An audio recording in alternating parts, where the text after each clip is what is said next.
Clive, you'll be pleased to know that the negotiations are progressing well. That is good news. Yes. Our comrade in Randala has just sent word that the contract should be signed very soon. But I still have much and more to prepare. It's a huge undertaking moving this many bearers at once. You couldn't do me a quick favor, could you?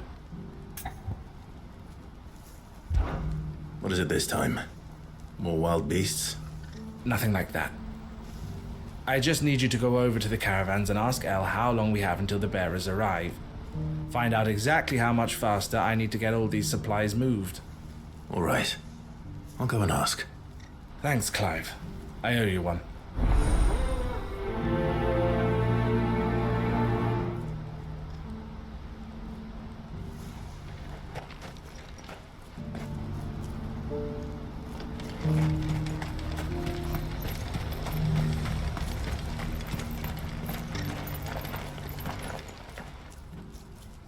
Don't blame yourself, El. This is their fault, not yours. I know, but... No buts about it, all right?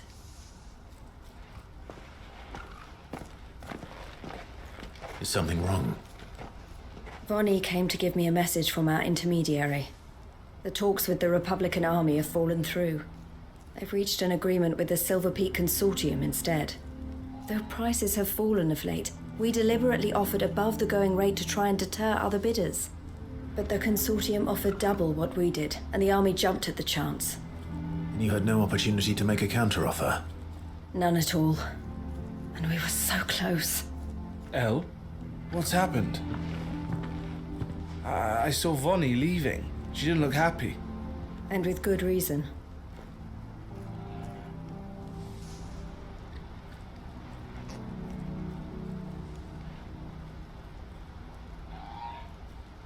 But I thought we were the only ones the Fist was speaking to about the bearers. How did the Consortium even find out about this? It's not so surprising. They have ears all over the Republic. This isn't over.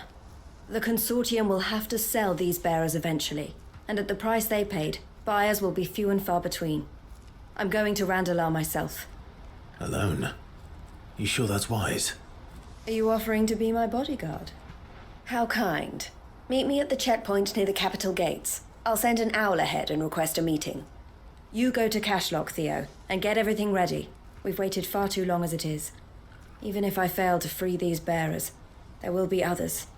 Someone needs to prepare the place and keep any prowling beasts at bay. Oh, and that's me, is it? Well, it looks like I'm following orders till she gets back from meeting the Silver Peak Consortium, who've been doing their best to undermine our scheme. She'll never join them after this, surely. No, she said it herself. She still has plans for Cashlock, even if this one falls through. She means to stay with us then.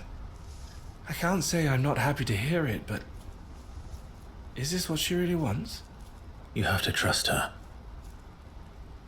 You're right. It's what she wants now.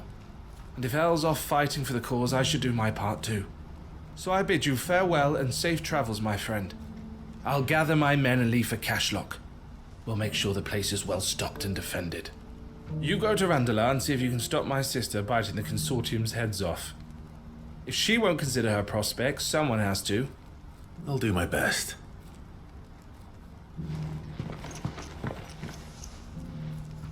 All right. To Randalar then. Yes. We'd better not keep Eloise waiting.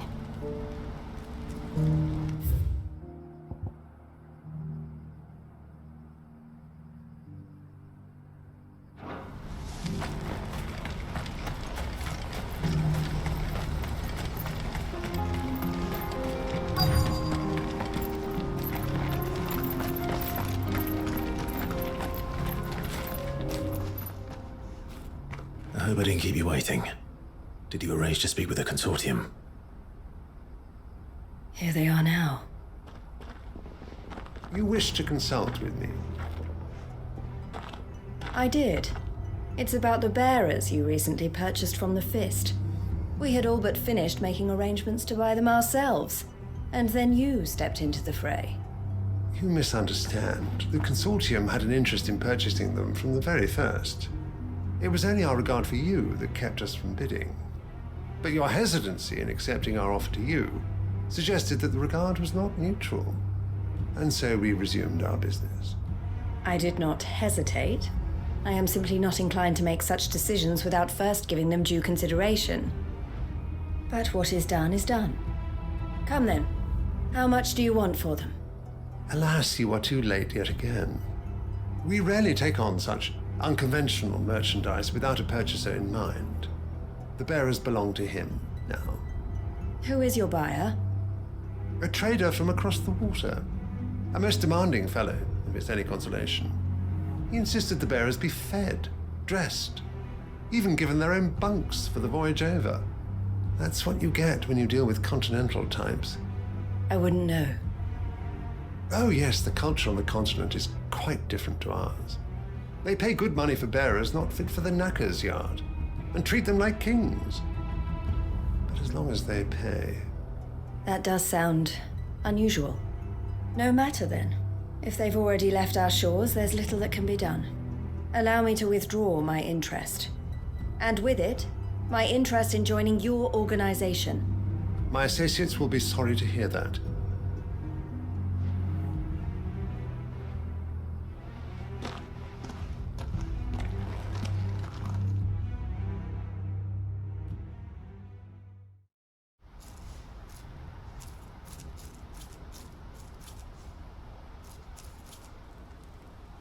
I'm sorry you weren't able to save them. As am I. But I only have myself to blame. He was right, you see. The Silver Peak Consortium did intend to buy those bearers before I did. Their representative hinted at a possible purchase when he came to recruit me. I feigned interest in joining them in the hope he might be encouraged to tell me more, and he did just that. As soon as he left, I sent my own offer to Randalar. So you never... No. I entertained the Consortium's proposal solely so I could learn more about those bearers. But I was a fool to think they wouldn't find out. I knew exactly who I was dealing with. You tried. I did. And if what he said was true, the bearers are to be well treated. Which is something, at least. But they deserved more. I wanted so badly to see them freed. Eloise! Eloise! Word from Cashlock. The village is under attack. A pack of beasts have come down from the mountains, and there's a dragon at its head. Theo and the others are trying to hold them off as best they can, but the odds are against them. They need help, and fast. Theo! I'll go on ahead. Thank you, Clive. I'll gather some men and join you there. Just... make sure he's safe.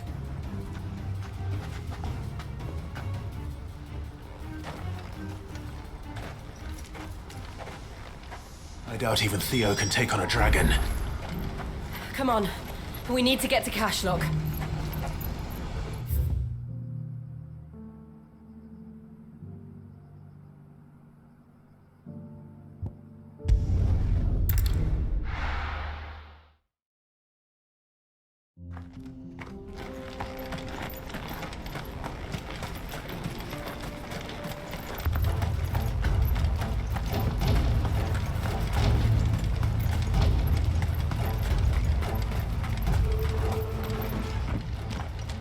Where's Theodore?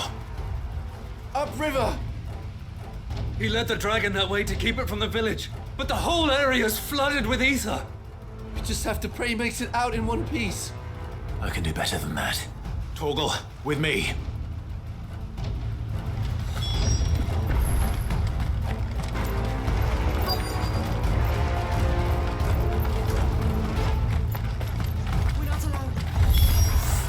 Damn it. The ether's too thick. These creatures have already turned.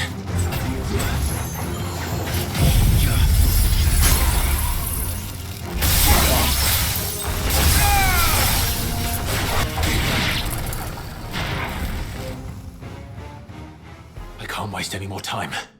I need to find Theodore before that dragon does.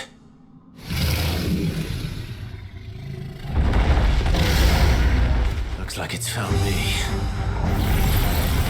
dragon's turned as well. We have to stop it here or the village is doomed.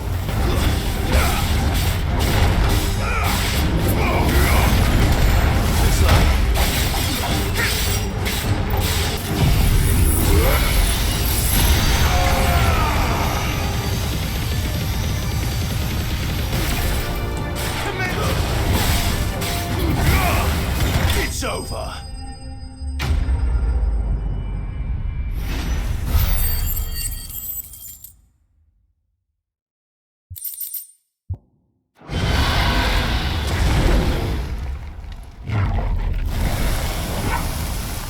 Clive? Theodore, you had me worried for...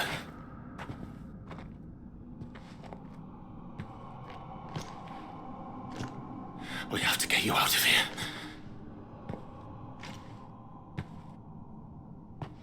I think it might be a little too late for that.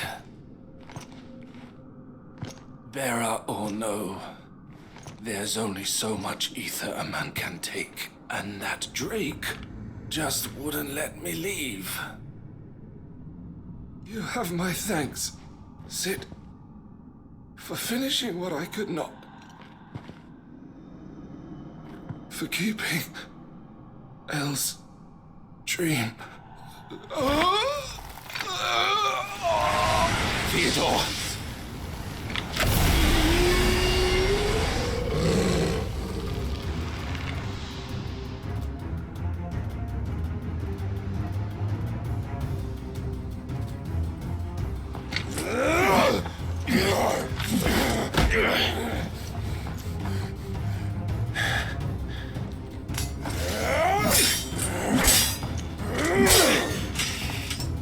Don't make me do this. Stop it, Theo! Stop! Stay back, Eloise! He's turned. And so will you!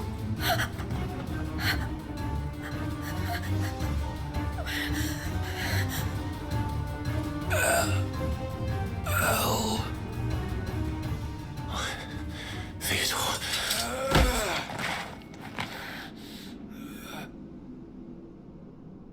Take care of my sister. Theodore. Wait. Goodbye, Elle.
Thank you, Clive.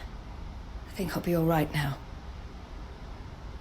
That was true bravery he showed. Leading the dragon away from the village like that.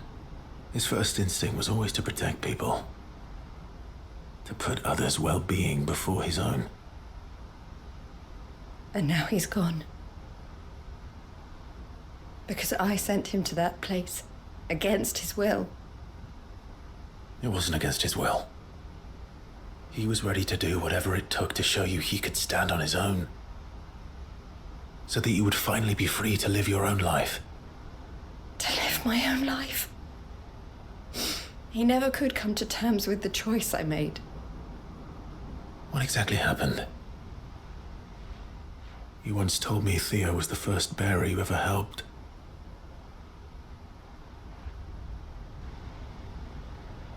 We grew up in Canva. We were born to one of the great trading houses, and I was chosen to inherit the family business. I had my father's head for figures, you see. Theo did not. While I studied the art of commerce, he played at soldiers instead. A late bloomer, in more ways than one. For unlike most bearers, it wasn't until his 15th summer that his powers awakened. My parents tried to drive him out of the house and into the care of the constables. But before they could, I took him into mine. Theo told me something else. He clearly admired your devotion to the cause of freeing others like him from slavery. But he said you deserved a better life than this. He wanted to free you from what he called your bonds, just as you freed him from his.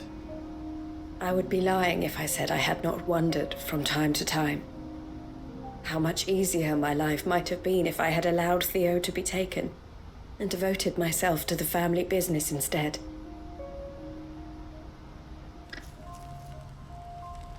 But I have never regretted the decision I made. Being with my brother meant more to me than tradition or reputation. I only had to look at him to remind myself of that night and the choice I made and the fact that I would make the same choice again in a heartbeat.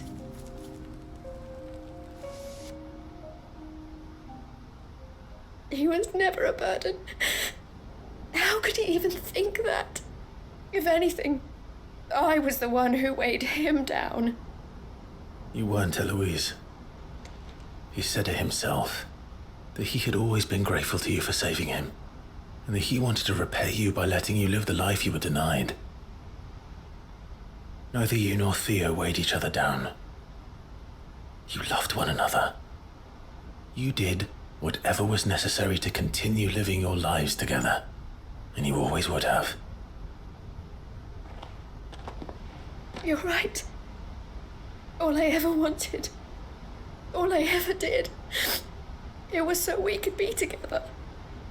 Oh, Theo, why did you have to...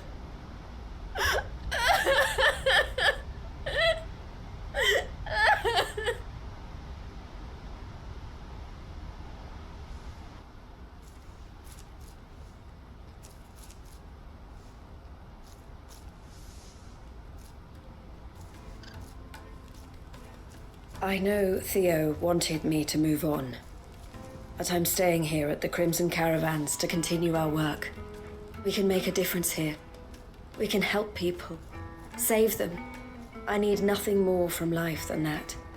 So I'll carry on doing what we do, ensuring that goods, people, bearers get where they need to be, bringing smiles to people's faces just like we always have, and to Theo's, wherever he is.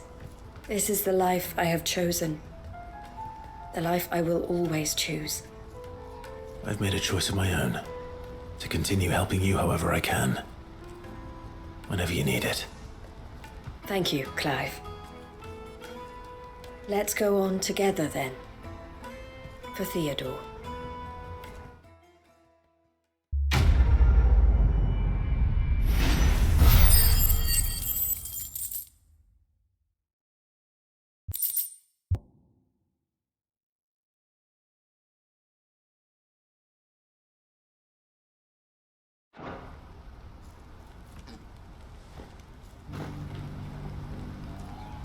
The Crimson Caravans is my family business now, and I would not exchange it for the world. I brought Theo here to be safe, and I have never looked back since.